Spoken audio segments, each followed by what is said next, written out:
immigration consultants. And by moving this concurrence motion here today, what I hope to achieve is I hope that all members in this place will rise and support the content and the recommendations in this report, as the Citizenship and Immigration Committee also had consensus on this. And why is this important? Why are we raising this today? Because it's an issue that affects all members of Parliament in terms of the work that our offices complete. All of our offices, one of the main scopes of work that we provide in terms of support for our constituents is casework with regard to immigration. And one of the things that we all see in our offices is constituents that have had significant impact from the result of bad advice from immigration consultants. Now, before I start my speech on this, I want to reemphasize something that members of all political parties wanted to convey in the study. There are people who do great work in this regard, but during the study, we heard overwhelming amounts of testimony that the way that this practice is regulated in Canada is not working. So what I want to do this morning in debate is give colleagues that weren't on the Immigration and Citizenship Committee a little bit of background on what this study entailed and what the recommendations were, in the hopes that they will support this, and two things. First of all, for government officials, for IRCC officials that are watching this morning, and understanding that my party generally supports the direction of the report and hopes that the government moves quickly on it, and that colleagues in the government party that aren't part of the government will also ask the government to move on the recommendations in the report. And that's because we've had, again, myself, I'm sure all of the other members in the Citizenship and Immigration Committee have, subsequent to the tabling of this report and the government response, we've had stakeholders come and talk to us and say, you know, when is the government going to move on this? There's a lack of clarity right now, given that the committee tabled a unanimous report. And I just hope that by concurring this report in, we can agree with the findings of the committee, at least in general principle, and also hopefully what we'll hear in debate this morning is the government committing to act quickly on implementing some of the recommendations. So in March of 2017, the Standing Committee on Citizenship and Immigration commenced a study on immigration consultants. This study lasted from March to June, where the committee heard from 50 witnesses, so there was many witnesses that testified before committee, and received 24 written briefs. The final report of the committee was adopted by the committee on June 14, 2017, so we're already well over the 6-month mark here. The final report of the committee was adopted and presented in the House in the following days.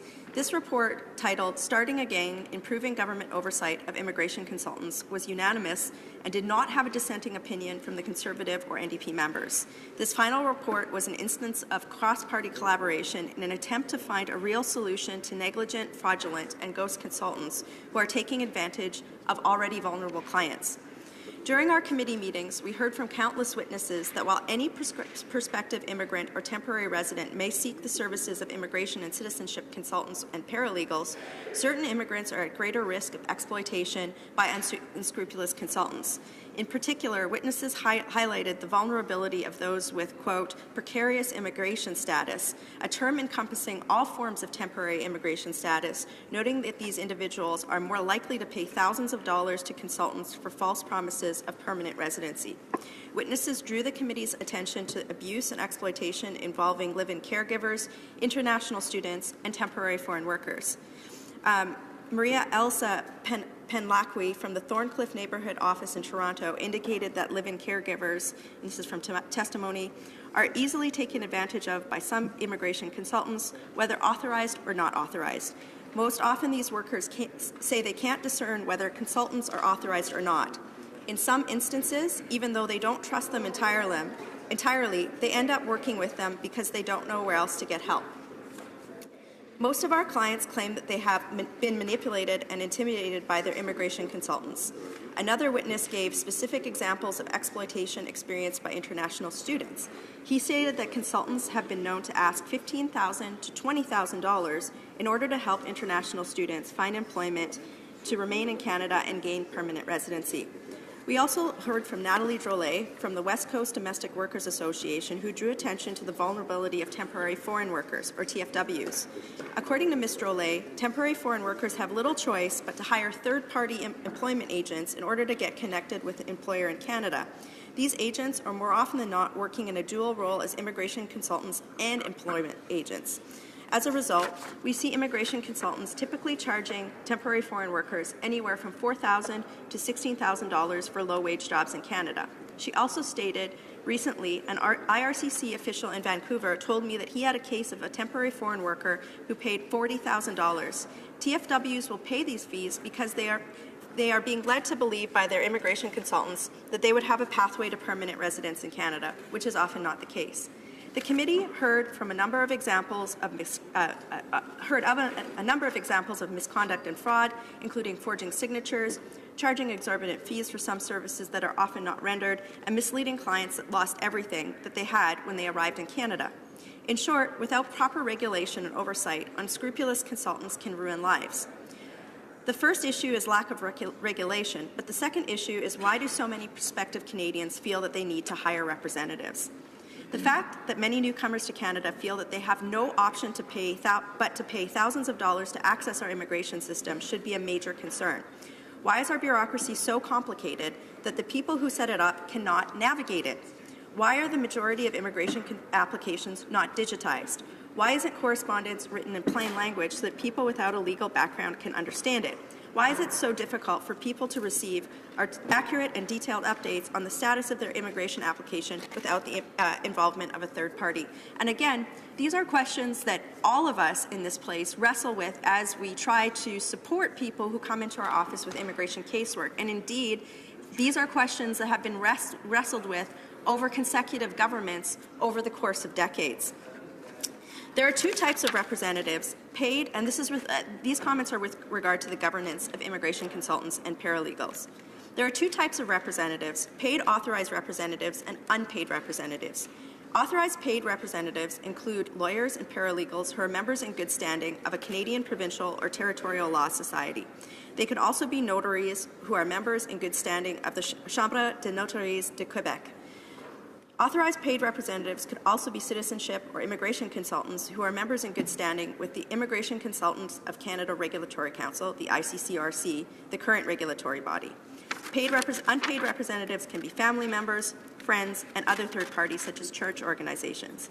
Under our former government, changes were made through Bill C-35, the Cracking Down on Crooked Consultants Act, to designate ICCRC as the new regulator for immigration consultants. These changes were made to ensure integrity and confidence in our immigration system and to combat the rise in crooked and ghost consultants who have been taking advantage of newcomers to Canada. While some positive changes were made, the misuse and abuse of new Canadians has continued to persist since the designation of ICCRC as the regulatory body. And this is one of the reasons why the Conservatives support this report, is that while we recognize that attempts were made to to create a regulatory body for this particular group of service providers, the reality is there's overwhelming evidence that shows that people are still being taken advantage of, and this needs to change. One of the major issues with the regulatory framework has been the issue of shared jurisdiction over fraudulent and ghost consultants. The RCMP and the CBSA are both responsible for investigating authorized consultants who engage in fraud and ghost consultants who operate outside the law governing immigration representatives. However, further resources are needed for these units to adequately address the issue of fraudulent consultants. Additionally, it should be noted that ICCRC does not have any oversight over unregulated representatives. Instead, their authority lies on investigating misconduct and potential abuses by their members who are regulated consultants. Issues with current governance of immigration consultants.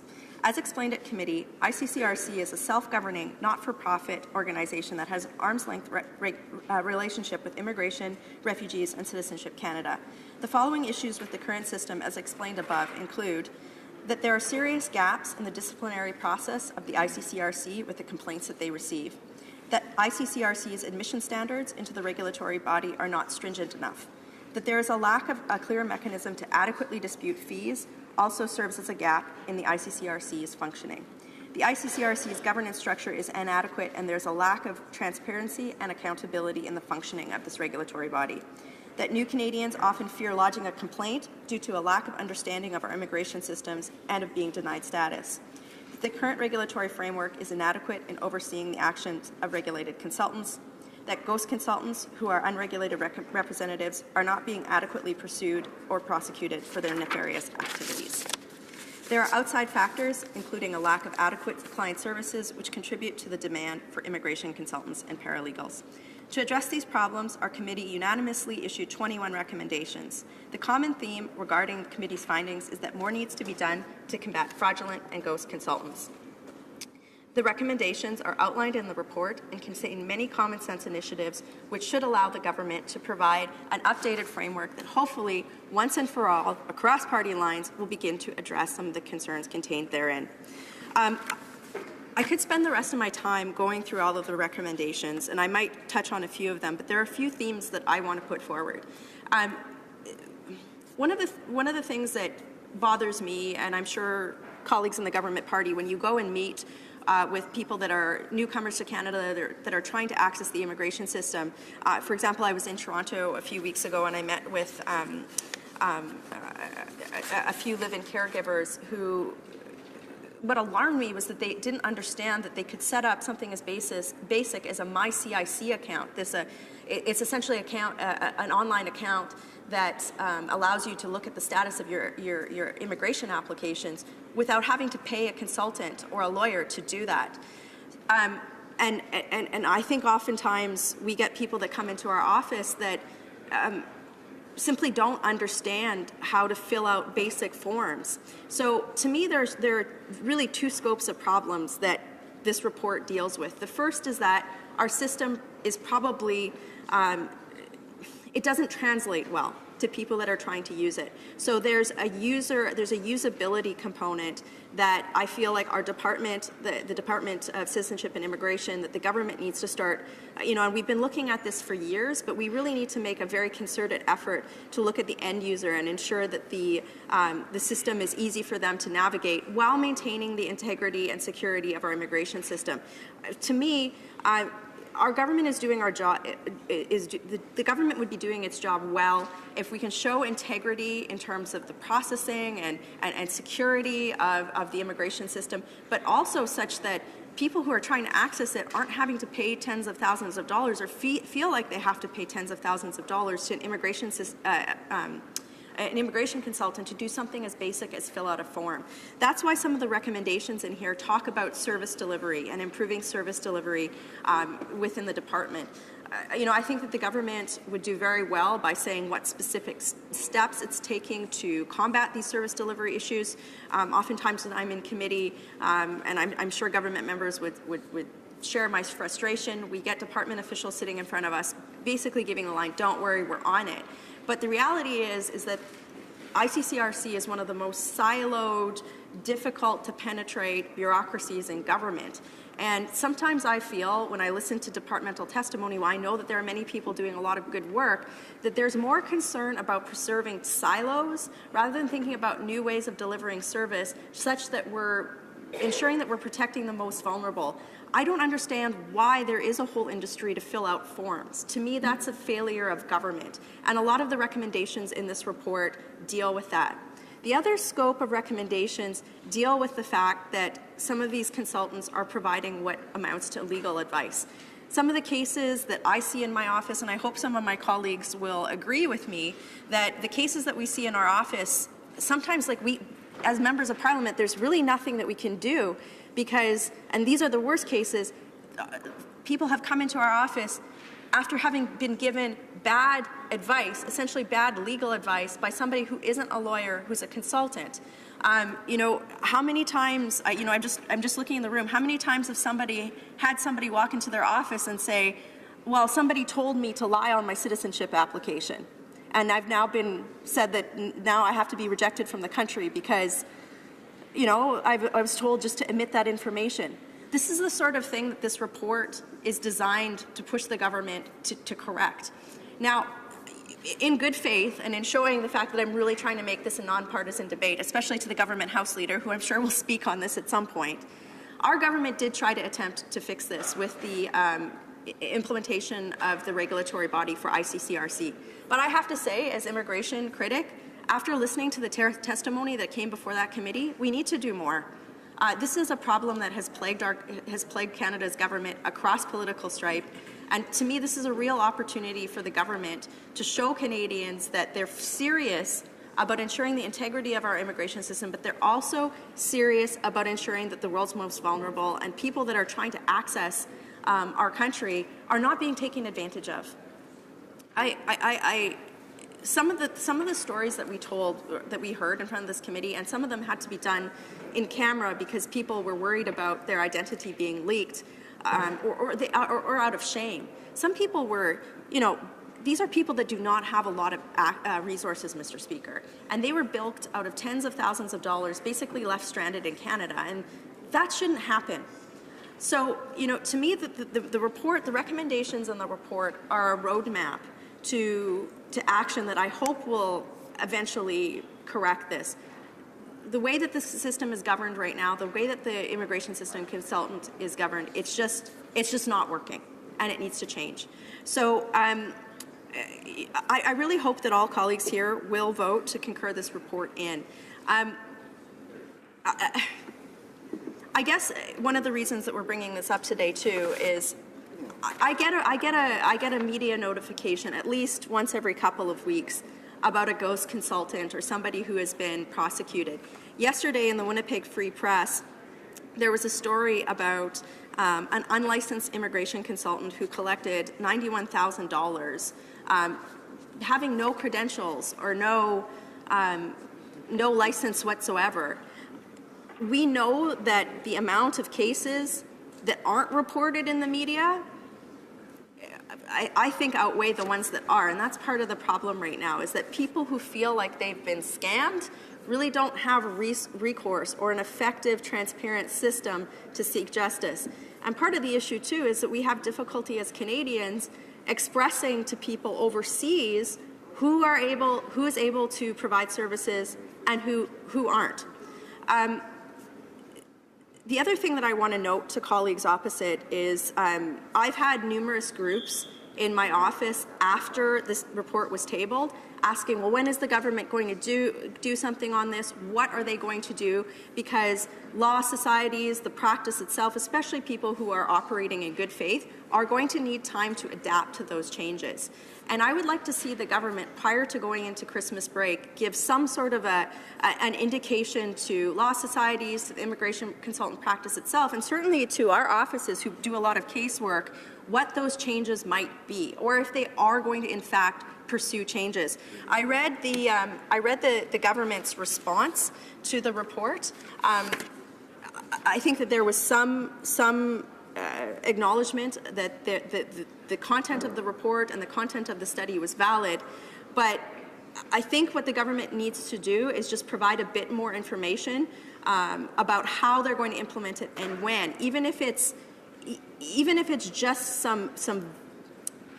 a little bit more clarity on how that's going to roll out prior to us going into essentially what's going to be a 6 to 8 week break from debate in this place. So that's my rationale, Mr. Speaker. I really hope that all members here will support this. I think the report was well done. It's an example for Canadians of committee and Parliament doing something that resembles work. And at the end of the day, I hope what the outcome is better policy for people who are accessing our immigration system. I also want to congratulate and thank my colleagues. I see that the former chair of the Immigration Committee is in the House right now. I want to thank him for his work on this, as well as colleagues of all political stripe for putting forward a really smart report. And I ask sincerely, in the interest of everybody who will be affected by these changes in a very positive way, for my colleagues to support this. Thank you. Questions and comments. The honourable member for Etobicoke Centre. Thank you, Mr. Speaker, and I'd like to thank our colleague from Calgary, Nose Hill, for all of the tremendous work on this particular study that she did, and all of the members that I had the pleasure of working with while I chaired the committee when this study was undertaken. And the member had referenced some of the difficult witness testimony that we had to listen to. Because when we hear about these consultants, we hear about the outrageous amounts of money that they take from some of the most vulnerable amongst us, or we hear about the stories of people's hopes dashed, people that have come from other parts of the world. This was their dream, to become Canadians. They've come here, they've started to integrate, those dreams are dashed. But we heard something that most Canadians don't hear in-camera testimony, and without revealing who these individuals were.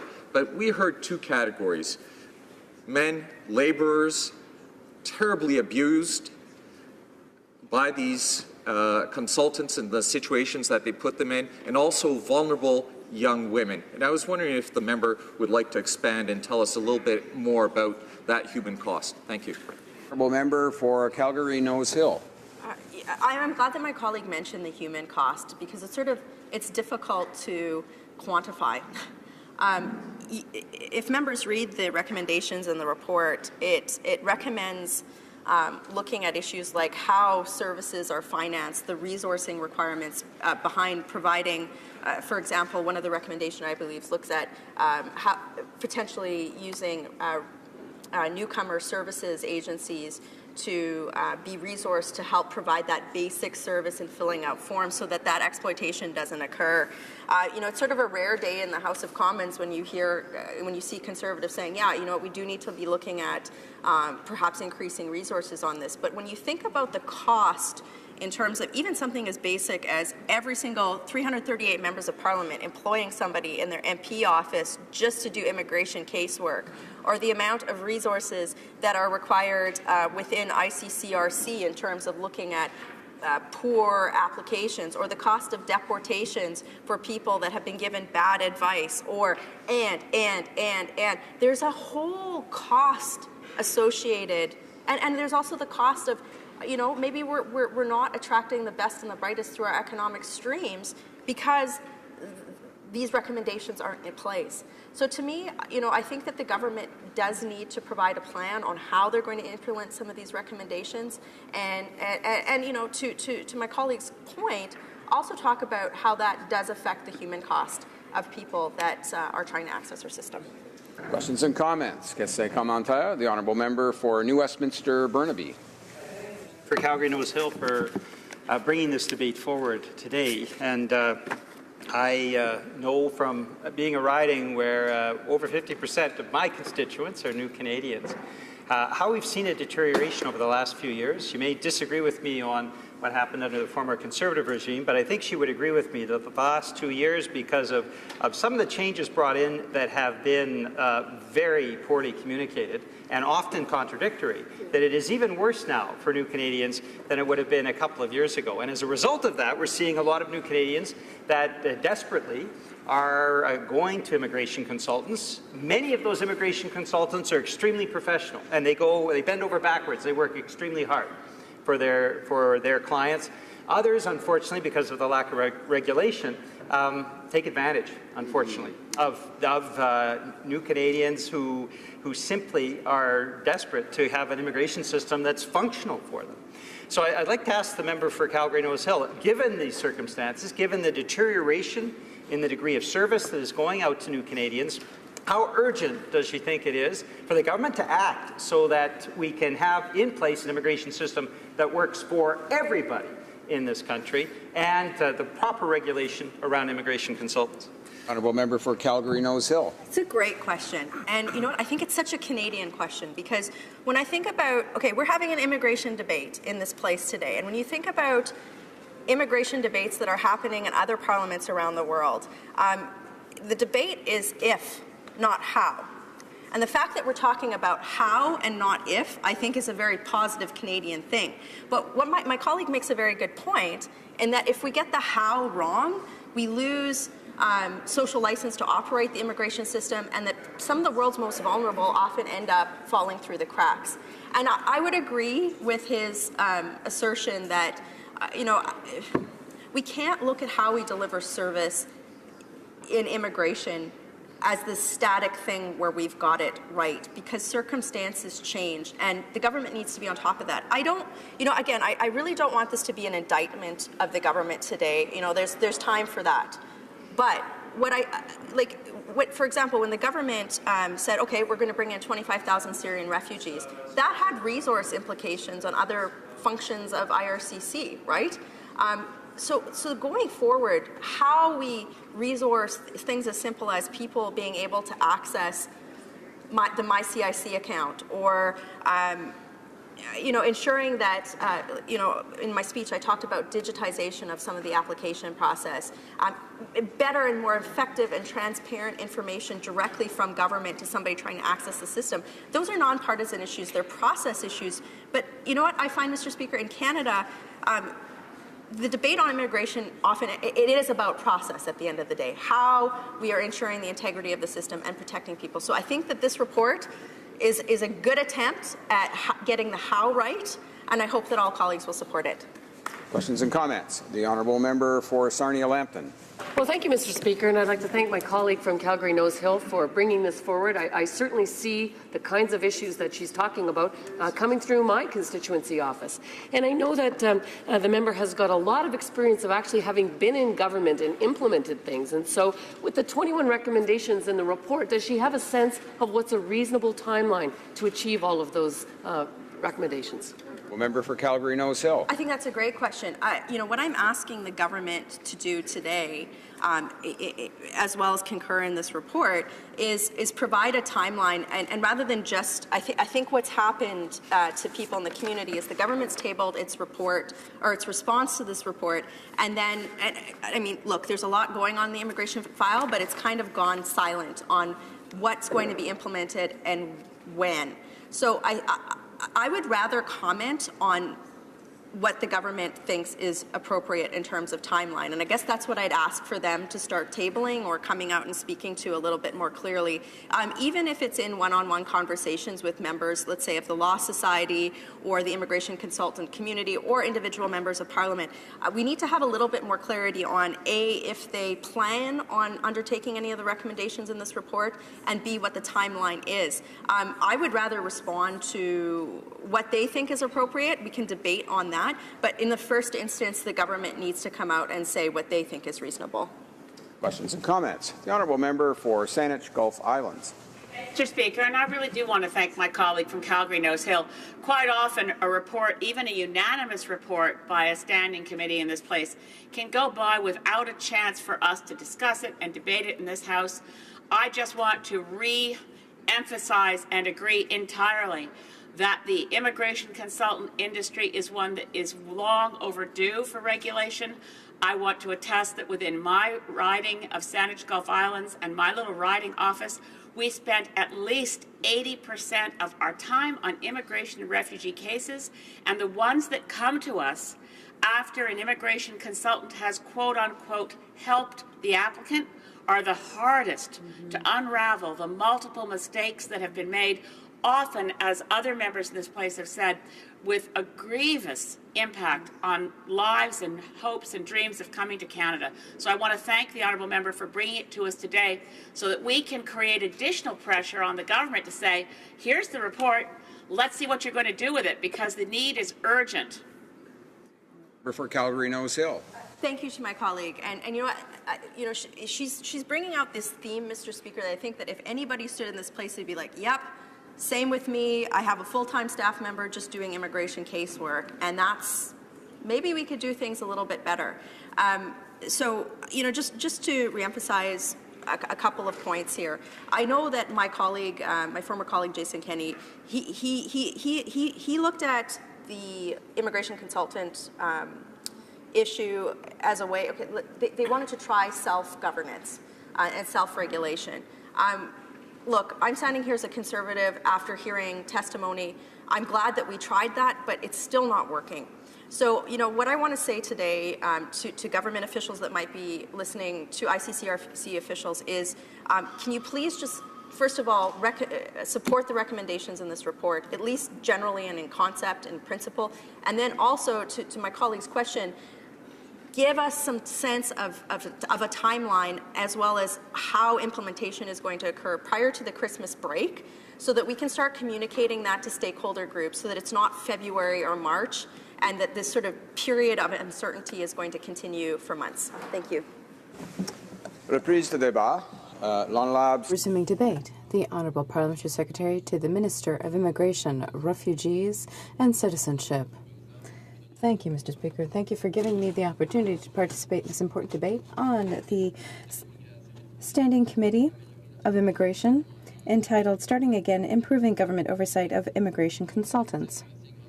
I would like to thank the Standing Committee on Immigration and Citizenship for its valued contribution.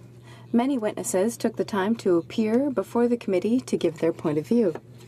I want to assure the members in this House that the government takes the protection of the public very seriously. The government will proceed to an in-depth review of the issues that have been raised. The government also agrees that it's important to dissuade people who are unauthorized from acting as consultants. It's important to make sure that practitioners work professionally, maintain public trust and the integrity of the program, that they protect the interests of newcomers. In its report, the committee presents a series of recommendations which ask that fundamental changes be made in three main areas: the legislative framework that regulates immigration consultants, inquiries and application measures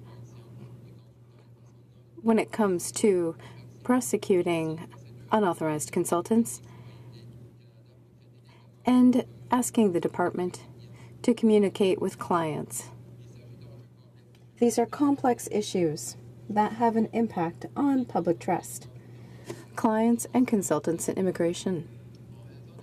Because of this complexity, and because of the issues at play, the government considers it necessary to carefully review the committee's report. There will be an in-depth analysis conducted of the main recommendations before determining the best way to look at these issues and to deal with them successfully. More information will be provided on the measures that it plans to take next year. Throughout this analysis, the government will continue to monitor the regulatory bodies involved and will transfer complaints about unauthorized practitioners to CBSA. The government will continue to ask that the public not use unauthorized consultants and asks them to complain to CBSA if there are certain individuals who offer advice in an unprofessional manner or in an unethical manner. I encourage every member of the committee and all my colleagues to do the same. Information was distributed to the committee and to members to raise awareness. Awareness and education of the public are essential to help clients to protect themselves and to flag infractions. Therefore, this is a way of providing context on how the current regulatory system works. When consultants are unprofessional or unethical, it's important to flag it.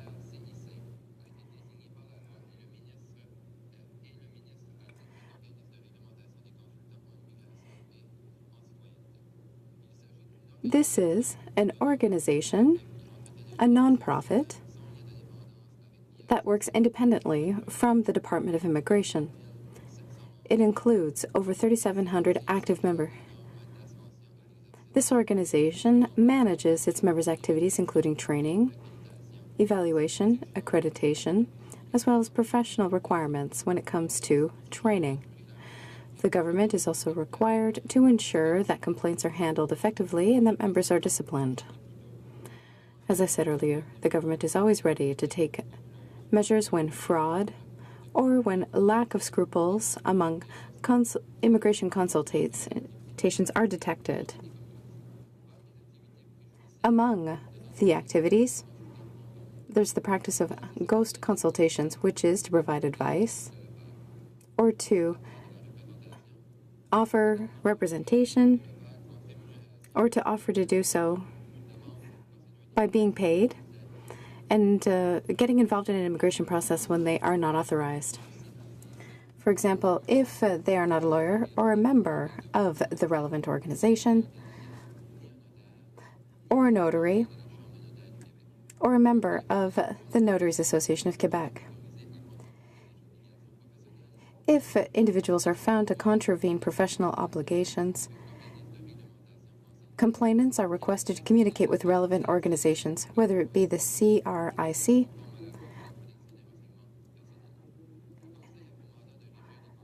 the advisory board is meant to uphold its ethical standards and code of professional conduct. Organizations can investigate ethical issues and to investigate cases of unauthorized consultants. What types of complaints could be communicated? For example, false promises, providing false information about the immigration process in Canada, failing to provide services, and presenting false evidence. The RCMP and the CBSA are required to investigate consultants who commit fraud and ghost consultants who work outside the law. The committee made significant recommendations about this regulatory framework. Many include legislative changes. As mentioned in the response to the report, the government has committed to reviewing the recommendations, options, and proposed changes. Besides presenting recommendations about consultants, the committee also had a certain number of recommendations about procedures to deal with complaints and to ensure communication between potential clients. The government is determined to offer best customer service possible. Clients want processes that they can understand and reliable information on their case. They want to know that someone is listening when they raise concerns. A few recent improvements that have been made are, for example, how information is handled online, a review to make sure that refusal letters are drawn up in clear language, a pilot project when sponsorship applications are received by the department, and access to an online account. Changes have also been made to improve forms and tools provided. Some activities, for example, electronic travel authorizations, are done online. There are efforts being made to improve or simplify and flag to clients where mistakes happen the most often. The department uses client feedback in order to make new changes. Its clientele has different degrees of competency when it comes to speaking one of the official languages. Officials receive training on how to communicate clearly and effectively with clients, especially when they have varying degrees of familiarity with an official language. There's a standardized process to facilitate calls between officers and clients, and there's also use of interpreters when required. When creating a request, it's important to provide information to clients regarding legal representation and avoiding the use of unauthorized practitioners when preparing their application. Dealing with the matter of unauthorized consultants requires providing relevant information to clients, and that is a priority. This also respects the department's objectives when it comes to service to their clientele. To do so, they use a website, they use forms, and they recommend particular services to refer to. It's important to look into other changes that might be made. It would be worthwhile to further simplify language on guides and on the department's website.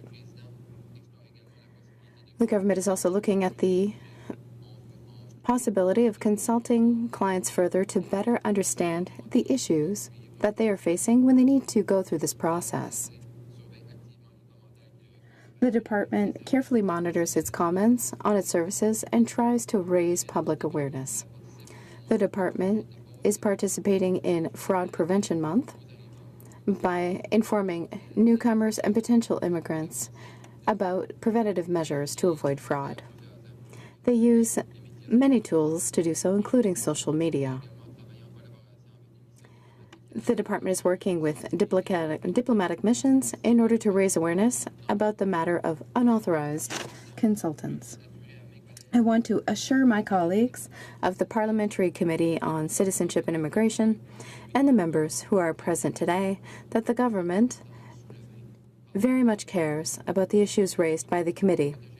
Like the committee, we want to protect the interests of people who apply to emigrate to Canada while maintaining the integrity of the immigration program. The integrity of the system as a whole is essential. Any measure that we take must be in order to support the interests of newcomers, applicants, legitimate consultants, and Canadians in a more general sense. We need to take into account the potential impact on public trust towards our immigration system. That is why the government has rigorously reviewed the committee report and is looking at ways of responding to its concerns. Once again, I want to thank the committee for its report, which provides us a great deal of food for thought. The government will be able to provide more information on the measures that it intends to take next year. I am very much looking forward to being able to present these measures before the members. Thank you, Mr. Speaker. Questions and comments? The honourable member for Calgary Nose Hill. Thank you, Mr. Speaker. As the member speaking is the Parliamentary Secretary to the Minister of Immigration, therefore has a government appointment, I'm wondering if he can inform the House if the government will be supporting the concurrence of this report and if he personally will be voting in favour of its concurrence. Honourable Parliamentary Secretary. Mr. Speaker, as I said in my speech, we have the report. We're going to study the report very carefully and look at the recommendations that are put forward.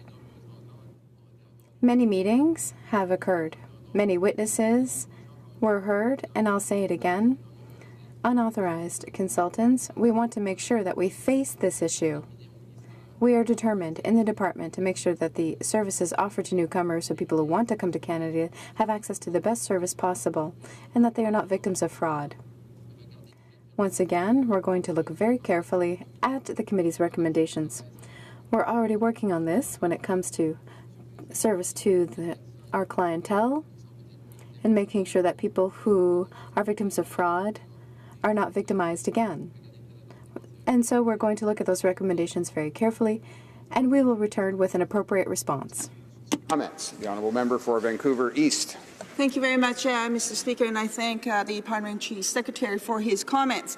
The report was actually tabled in June of 2017, and the Minister responded to the committee in October of 2017, 4 months later. It is now December, end of November, I should say, and 5 months later, the government is still studying the issue. It's not like as if the issue just surfaced yesterday. This has been going on for years and years and years. So my question to the Parliamentary Secretary is this: will the government do the minimum, and that is to ensure that the recommendation in the report to protect the people who have been abused, who have complaints, so that they can come forward and lodge these complaints without fear of reprisal, and so that they have a level of protection so that they can speak freely about the abuses that they had to endure.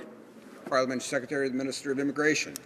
Mr. Speaker, I want to thank the member for her comment. This is exactly what we want to do, is protect vulnerable persons who are victims of unauthorized consultants. And as the member said, yes, the report was tabled a few months ago. However, it's important to take the time to do things right and to look carefully at these recommendations. Once again, our government is determined to ensure that the recommendations in the report are examined attentively and that the most vulnerable people and people who have been victimized by fraud and abuse, I want to assure the member that our department is taking this report very seriously, and we're going to make sure that we return, as I said, next year as quickly as possible with a response to this report. And I hope that we will have concrete measures to make sure that we can end these practices that are unregulated and that are abusive when it comes to people who want to emigrate to this country. Thank you, Mr. Speaker. Comments. The honourable member for Sarnia-Lambton. Well, thank you, Mr. Speaker. I mean, these are not clear answers to the questions at all. I don't understand why the Liberal government has such a hard time saying yes or no to simple questions. The member from Calgary Nose Hill said, is the member and the government going to support the bill, this, bringing the report in, yes or no? And the other member has asked whether you're going to implement the 21 recommendations, yes or no. I would put those same questions to the member. Parliament Secretary, l'honorable secrétaire parlementaire. Monsieur le Président, Mr. Speaker, well, it's easy to say yes or no, but I also wanted to talk about the fact that we inherited a completely broken system from the previous government. We've done a huge amount of work here, Mr. Speaker. Let me list off some of the things that we've done since we came to office. We welcomed more than 46,000 refugees, including Yazidi refugees, not just 3 like the previous government. We restored the interim health program. We started reunifying families more quickly, going from a waiting time of 26 to 12 months. We changed the Citizenship Act. We're protecting the LGBTQ community. So many things. My list is so long. All of these things we've done to improve our immigration system. And once again, Mr. Speaker, we are taking this report very seriously. We're going to study it carefully, and its recommendations will be studied. We want to make sure that we can promote them, and we also want to protect the most vulnerable in our society so that they are not the victims of these non-authorized consultants. Commentaire. Questions and comments? The Honourable Parliamentary Secretary to the Government Leader in the House. You know, one of the things that we need to look at is why it is consultants are often used, and are there things that we can do in government in order to make things more consumer or client friendly. And my colleague made reference, for example, to access to the internet and their files, looking at changing forms. One of the other things that I always thought is noteworthy is that often people will go to consultants because of a sense of frustration. For example, let's say processing times. Someone that gets married and they're waiting, a year and a half, 2 years, 3 years. Often, out of that frustration, they look and say, "Well, what can we do? What can I do to try to speed it up?" And they'll often go to a consultant. So, looking at processing times, and I know the government has made significant gains on decreasing processing times. I'm wondering if my colleague and friend would provide some comments in regards to that issue. Honourable Parliamentary Secretary to the Minister of Immigration. Well, thank you, Mr. Speaker. I thank my colleague for the question. And yes, that's what we've done. We've improved customer service in a number of ways.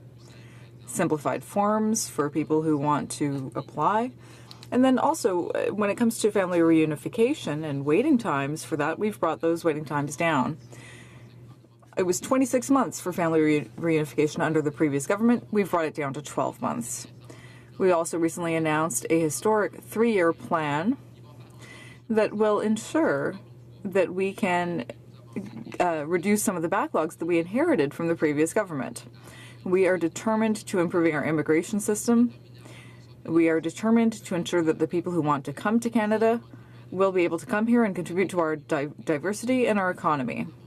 We need people like that in Canada, and we will continue to be an open country. But we also want to make sure that we can protect the health and safety of Canadians. We are determined to ensure that our immigration system gets even better than it was before under the previous government. Questions and comments? The Honourable Member for Vancouver East. Mr. Speaker. Well, I will have to say this, and newsflash to the Parliamentary Secretary. The problems with crooked consultants started actually many, many years ago under the Chrétien government, under the Paul Martin government, and it continues on today. And the Parliamentary Secretary stated that CBSA is investigating these matters. Well, actually, I actually have a case, and I brought it to the government's attention about a class action where a crooked consultant basically cheated migrant workers and ripped them off, and supposedly in exchange for service, which they are not allowed to say that they will have to pay X amount of money to obtain a job. This is exactly what's happened, and CBSA has investigated the matter and has recommended that charges be laid. And that has been advanced and put forward, and still no charges have been laid. Why? The Honourable Parliamentary Secretary. Mr. Speaker, I thank my colleague for her question. As I said in my speech, we are working with all sorts of different partners to eliminate these abusive practices. The case that the member mentioned, I'm sure it's being taken seriously by our partners. But once again, if she had listened to my speech, she would know that the government is very committed to ensuring that these abusive practices end. I thank the member across the way again for her work on committee on this subject, and I want to reassure her that during the next year there will be recommendations. I believe that we will be making progress toward ensuring that these people will no longer be tricked or duped as they have been in the past. And I can assure you that our government takes this report very seriously, and we will be responding to the recommendations shortly. We just have time for a very brief question. The Honourable Member for Longueuil-Saint-Hubert. Thank you, Mr. Speaker. And thank my colleague for his speech, but I certainly understand the reaction of my colleagues on this side of the House, because yes, I can see there's been improvement when it comes to processing times. At least that's what my assistants in the riding have told me. And they've been dealing with that a fair bit. But these are issues that appear frequently. And it's one thing to say there's been improvement, but I would invite the government to really listen to members. It's very rare that we actually talk about the work that's being done in the ridings, but we are part of the system. So you have the experience of all of the members in this House, and I hope that the government will listen to that during the next 2 hours. The Honourable Parliamentary Secretary. I thank my colleague for his question.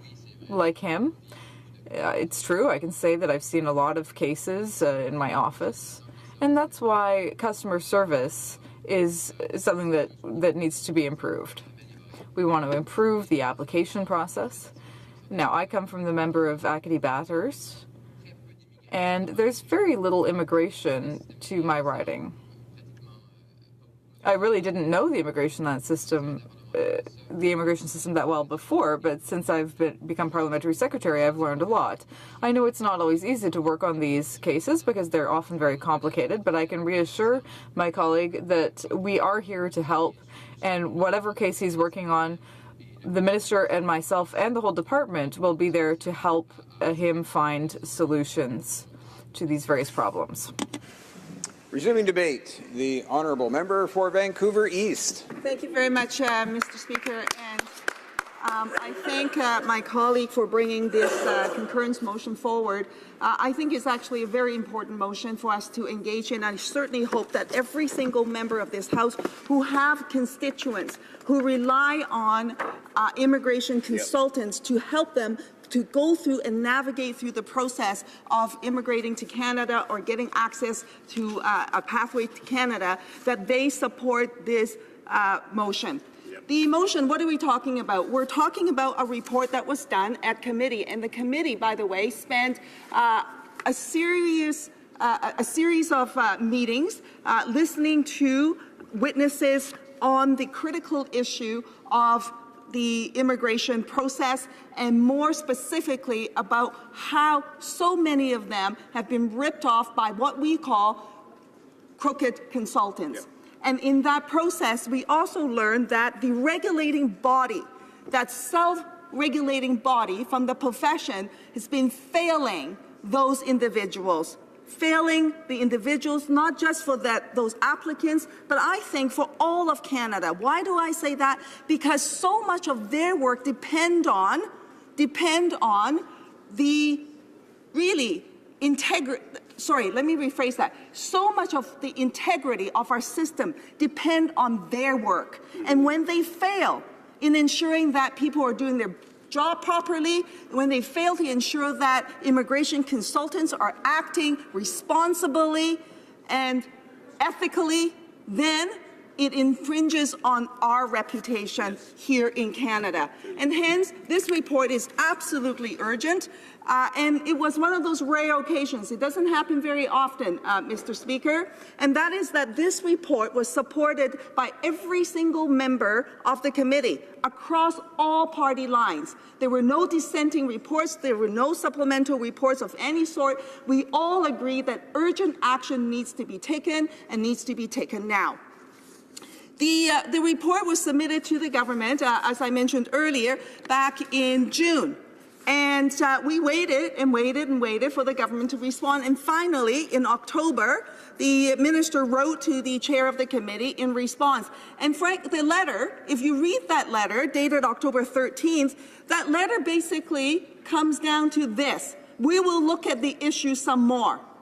And to me, when I received that letter, Mr. Speaker, I was devastated. I was so disappointed with that response, because it wasn't like as if this issue just emerged yesterday. It wasn't like as if this was some sort of controversial issue, but rather was an issue that every single member of that committee recommended the recommendations unanimously. And there were in total, Mr. Speaker, I believe 21 recommendations that were advanced.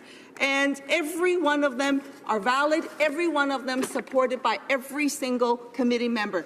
Yet the government doesn't have the wherewithal to even act on one of them, And in my view, if the government seriously want to ensure that people are protected, in the very minimum, they could actually take action on this recommendation before we break for the holiday season. And that's recommendation number 10 in the report, which states that the Immigration, Refugees and Citizenship Canada create a mechanism that will effectively allow individuals who have been abused by unscrupulous representatives to file a complaint without fear it will jeopardize their application or status. That's the minimum that I believe that the government can do, and that will send a very clear message to all those who have been cheated and abused in this process, that they have some protection afforded to them, and that the most important protection that they're seeking is to ensure that their application process or status would not be put in jeopardy, Mr. Speaker. And surely I think the government can do that. Now, Mr. Speaker, for many of the individuals, immigrating to Canada is not an easy journey. The immigration process is often difficult and complex. So some have sought the help of third parties, such as family members, friends, lawyers, or immigration consultants. And sadly, in some of these cases, unscrupulous representatives take advantage of those individuals' dreams to have a better life for themselves and for their families. And the regulatory body, now I have to go back in history a little bit here, Mr. Speaker. The regulatory body that used to be the Canadian Society of Immigration Consultants. That was the first governing body established in 2003 as an independent, federally incorporated, not-for-profit body operating at arm's length from the federal government and responsible for regulating paid immigration consultants. And in 2004, CSIC was recognized in the regulations as the organization responsible for regulating paid immigration consultants.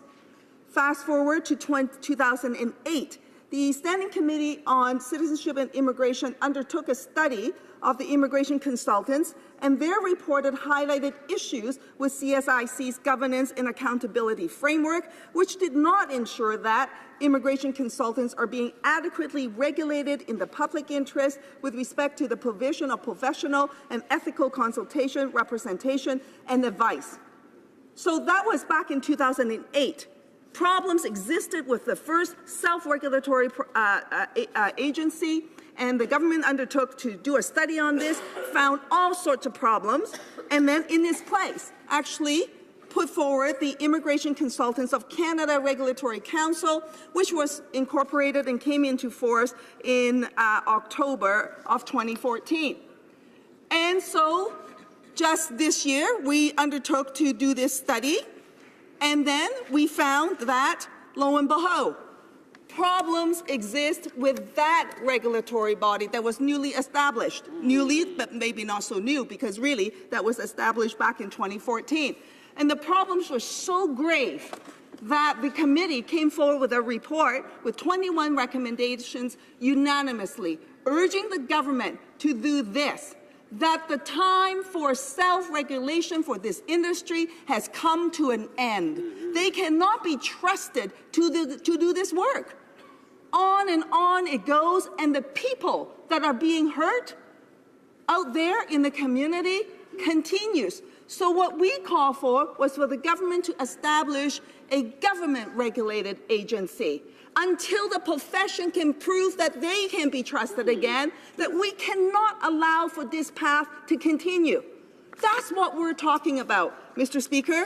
And let me just highlight for you, Mr. Speaker, by the way, at the committee, so every member of this House knows, we heard from some 50 witnesses during our 8 meetings that was held between March 6th of 2017 to May 29th of 2017. And it also received a number of different written submissions as well. So it wasn't like it was a quick study. We did an in-depth study. A number of witnesses came forward and highlighted tremendous problems that has been going on with ICCRC, and that the time has come for drastic actions to be taken by government. Now, Mr. Speaker, let me just share with some of the committee, with the members of the House, the issues that we face. First, on the issue around investigation. Now, the ICCRC is responsible for regulating paid immigration consultants. It also has the authority to investigate allegations of unethical or professional behavior of authorized immigration consultants. The RCMP and CBSA are both responsible for investigating authorized consultants who engage in fraud and ghost consultants who operate outside the law governing immigration representatives. Now, I bring this up as a major issue. Why is that? Just take this information for a spin, Mr. Speaker. One witness at the committee informed us that she trusted an immigration consultant with her living caregiver application and paid her for services, only to be left stranded one day after her arrival in Canada with no employer, no financial resources, and none of her belongings. And sadly, this is a story that we have heard before. In fact, the current class action suit, and there is a class action suit that I will highlight later, that the vulnerabilities of many individuals, such as the witness that presented to the committee. And while the in-depth problem is unknown, I guess to all of us, more and more stories of exploitation are emerging. And that is what we're seeing. Currently, there are approximately 3,600 ICCRC members. ICCRC stated that it receives on average of 300 complaints a year. And as of the end of December 2016, there are 1,710 complaints filed against consultants. Mr. Speaker, that's almost 2 complaints per every member. How's that with the situation? Now, CBSA stated that they have 126 active investigation of immigration consultants related to the IRPA offenses. That's 126 cases that they are investigating. In the context of the number of complaints that we have, I would submit that CBSA does not have enough resources to do its work. Now, Mr. Speaker, I have a case that I think should be of interest to every single member in this House. and more importantly to the government, because as I say, when you have unscrupulous practices taking place such as these kinds of situations, it undermines our reputation as a country. It undermines our immigration system, and, you know, it is inhumane for someone to take advantage of an individual and families who rely on them, who have scarce resources, and they come up with the resources because they desperately want to make sure that they make their applications properly and that they have and enhance their chance of success in getting a permanent pathway here to Canada. But when we allow this situation to continue, when we know about it, then we are part of the problem, and that cannot be allowed to happen. Now, I mentioned about the class action suit, Mr. Speaker. Let me just share this information with the members of the House. Canada has admitted more temporary foreign workers than immigrants since 2006. Migrant workers are desperate to seek opportunities to better their lives and that of their families. And as a result, as I mentioned, they are often subject to abuse and exploitation.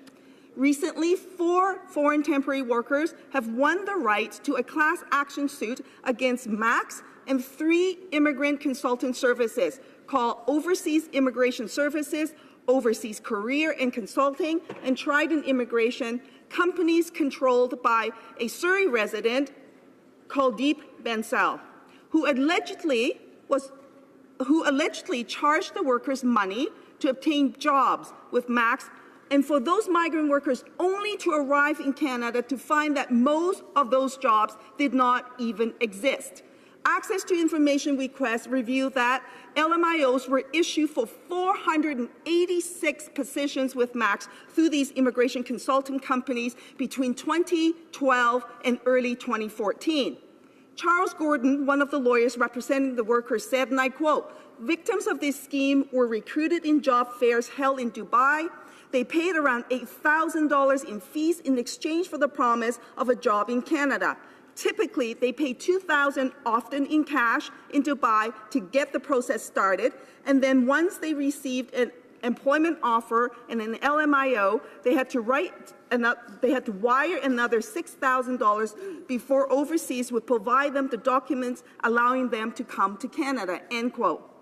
Now, it is extremely disturbing for me to learn that potentially hundreds of temporary foreign workers were victimized, where people were duped on a false promise and treated as commodities, Mr. Speaker, that can be shipped into Canada, used up and discarded.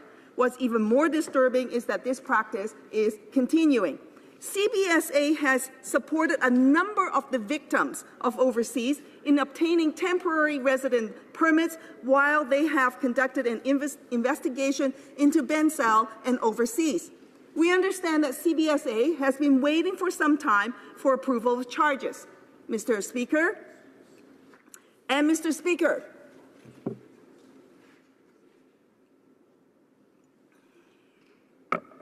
hundreds of migrants were exploited in this class action suit, and they are trying to seek justice from the government. So currently, there is a class action suit with respect to this case. And with respect to this case, to the depth of the issues that I'd like to share with the House, this is a very typical story. And this is the story of Mr. Amila Piera. He's from Sri Lanka, where his wife and children live.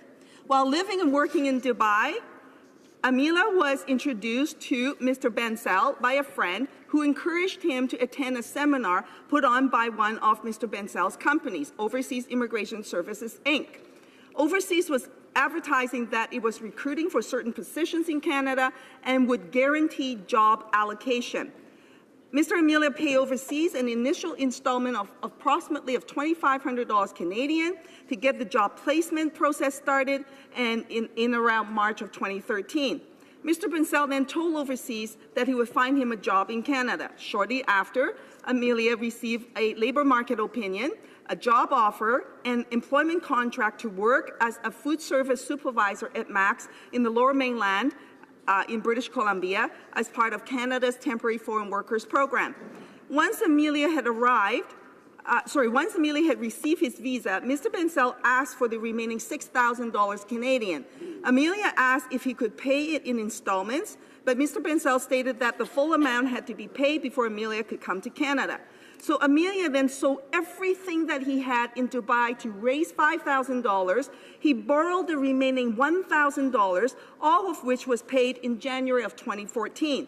For several months thereafter, Amelia was without work, and his income had ended, of course, in Dubai, and he was returned home to Sri Lanka, waiting for confirmation to come to Canada.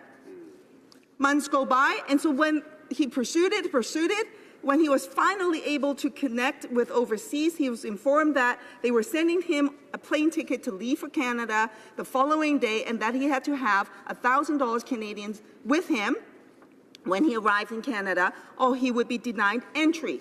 He and his wife then spent the last 24 hours rushing around, selling all of her jewelry and borrowed money to gather that additional $1,000. And then overseas representatives instructed Amelia not to bring any documents to Canada that could connect him with overseas, and specifically instructed him to destroy all the emails and receipts connected to overseas.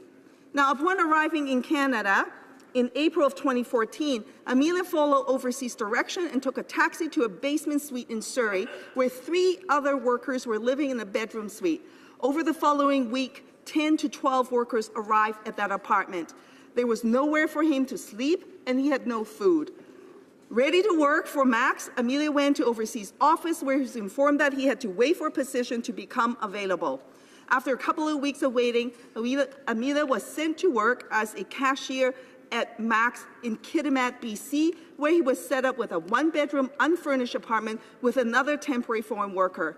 Upon beginning work, Amelia was initially working a lot of hours, but gradually his hours were reduced. He and the other worker began panicking because they had very little money to buy food and to pay for the rent and the household amenities that they needed.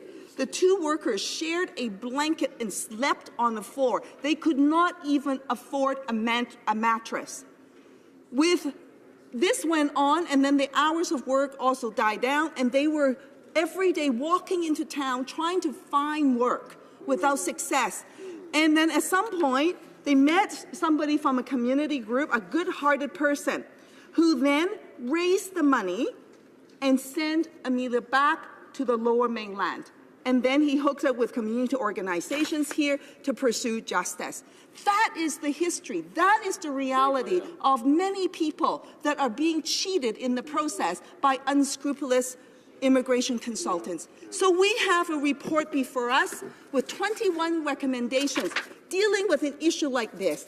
And there are recommendations that the government can act on now. We need to make sure that those who are being abused are not afraid to come forward to pursue justice. We need the government to make a commitment that they will act on these recommendations. I get it that it will take some time to set up a new system to do this, but make that commitment and say you will do it. Let's put in a transition process to transit ourselves into a proper process, a proper regulatory system, a proper complaint system, so that the people are not taken advantage of. And last but not least, Mr. Speaker, I call on the government to resource CBSA so that they can do their job. And finally, those cases that are waiting, where CBSA has done their job and waiting for the government to prosecute these crooked consultants, let's get on with it and do it. Justice needs to be served, and we can start here by making it happen in this House. Thank you.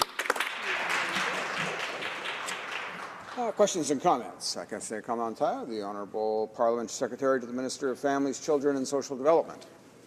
I'd like to thank the member opposite. That was informative. It was precise, and it highlighted the challenges that we face in this country with an immigration system that's been fixed with layer upon layer upon layer of revision, as opposed to comprehensive reset, which I think all of us as MPs know. when one single department generates 75–80% of your work, depending on the riding you're in, you know there's something wrong with the fact that the frontline workers in this department are, quite frankly, our constituency assistants who staff our constituency offices. There's a challenge here, and I'd like to thank the member opposite for, in particular, highlighting the way in which some arrivals in this country are exploited by a private sector group of individuals that, quite frankly, don't have the best interest of this country, let alone their clients, let alone the reputation of the immigration system at heart. The question I'd like to get some direction on is that beyond the recommendation she highlights is coming from the parliamentary committee, there are other components to the immigration process that also sort of see this insertion of the private sector into what should be a totally public sector process. The way in which we enroll Canadians and new arrivals to Canada into citizenship and into working in this country. And in terms of the temporary foreign worker program, in terms of the way in which we bring people in, I'd like to hear her thoughts on how not only do we make that system fair, more efficient, and more transparent, but also what her recommendations might be around the path to citizenship and how that should also look like as we move forward, because it's not just landing people in the country that matters, it's also making sure their future in this country is also a positive one. The honourable member for Vancouver East. Well, thank you very much. I'm encouraged by the comments